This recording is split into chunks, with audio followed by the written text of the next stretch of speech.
So, historically, women's bodies have been defined in three main recurring ways. The first one is that mentally and physically, women's bodies are inferior to men's.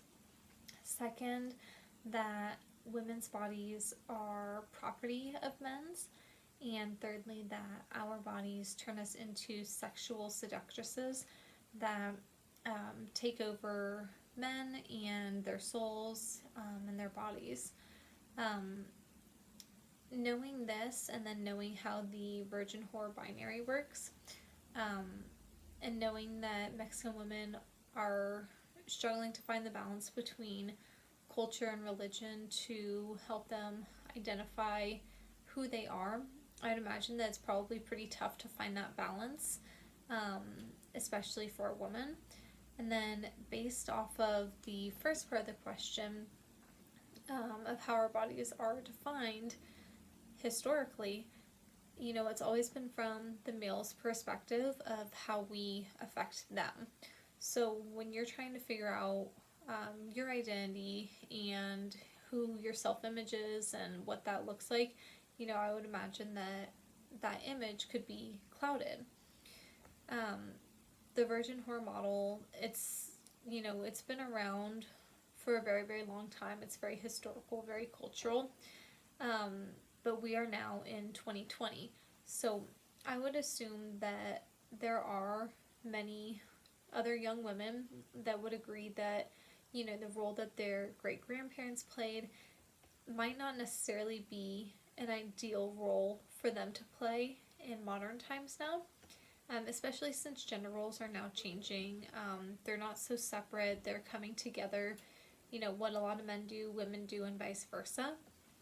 Um, and with that said, I can also understand that while it is very, historic, very cultural, very religious based, um, you know, although that's an important aspect of identity formation for Mexican women, we have made a lot of changes in our country so that everybody can have the same types of opportunities, especially women, so that you don't have to live in such a shell of um, subordination, serving others, staying quiet and staying small.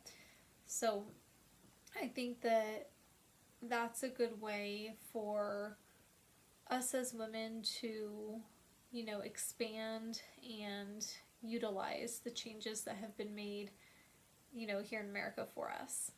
Um, with that said, Nepantla is the in between, it's in the middle. With that, the way that affected the realities for the Pachucas was they were in the middle of dealing with Mexican femininity and the U.S. society and the citizenship. So with World War II coming, they took a lot of jobs.